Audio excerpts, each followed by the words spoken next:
I don't remember a single moment growing up where I felt like my parents chose me first. Not once. For as long as I can remember, everything in my family revolved around my younger brother. His needs, his feelings, his mistakes, his future. Meanwhile, I learned very early how to make myself smaller, quieter, and easier to ignore. It took me almost 20 years to finally accept the truth. My parents didn't just favor my brother, they built their entire lives around him, and I was expected to quietly live in his shadow. I'm the oldest child. I was born when my parents were young, broke, and constantly stressed. They've told me countless times how hard those early years were, how exhausted they were, how much they sacrificed. When my brother was born 4 years later, everything changed. They were more financially stable. They had better jobs. They owned a house. And suddenly, they had the emotional energy to be parents. I don't think they ever meant to treat us differently. But intention doesn't erase impact. From the time we were kids, the difference was obvious. If my brother cried, the whole house stopped. If I cried, I was told to be mature or set a good example. If he struggled in school, my parents hired tutors, met with teachers, and reassured him he was smart. If I struggled, they told me I wasn't trying hard enough. One of my earliest memories is from elementary school. I had worked for weeks on a class project, a hand-drawn solar system. I was proud of it. I even won a small award.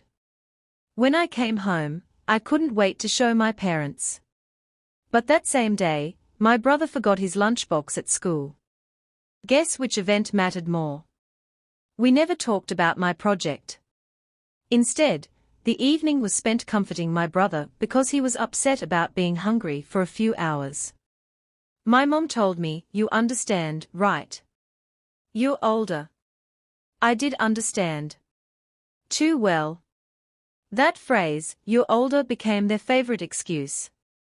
Older meant less attention. Older meant fewer second chances. Older meant my feelings mattered less. By the time we were teenagers, the favoritism wasn't subtle anymore. My brother got a brand new phone the moment he complained his old one was slow. I worked part-time for months to buy my own. When he missed curfew, my parents worried. When I missed curfew once, I was grounded for weeks. He could talk back and get away with it. If I did the same, I was disrespectful. The worst part wasn't the rules.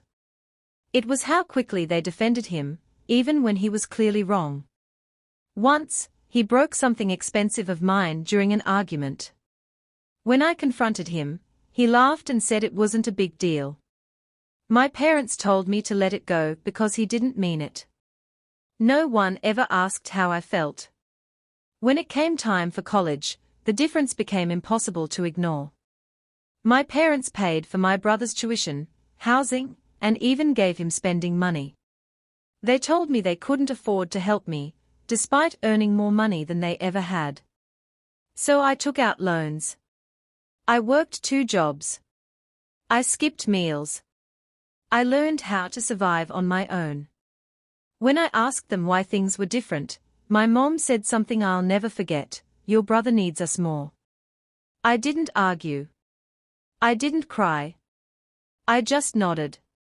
Because somewhere along the way, I'd learned that expressing hurt only made things worse. The final straw came when my brother made a huge mistake. Without going into too much detail, he got himself into serious financial trouble. Thousands of dollars in debt. Bad decisions stacked on bad decisions. My parents emptied their savings to help him. A few months later, I asked for help with a medical expense, something I genuinely couldn't afford at the time. They said no. They told me they were tapped out, that I was stronger, that I'd figure it out like I always do.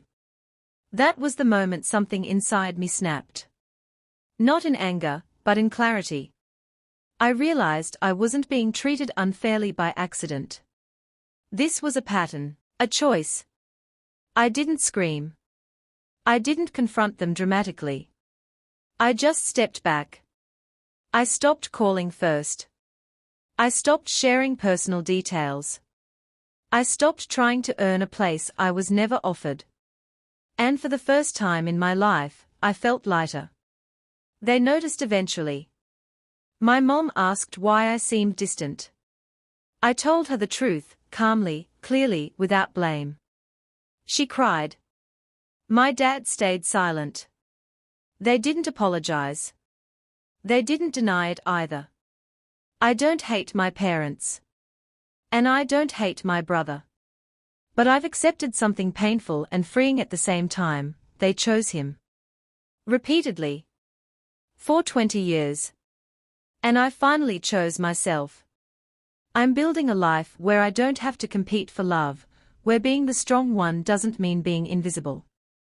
Sometimes family isn't about who raised you, it's about who sees you. And I'm done begging to be seen.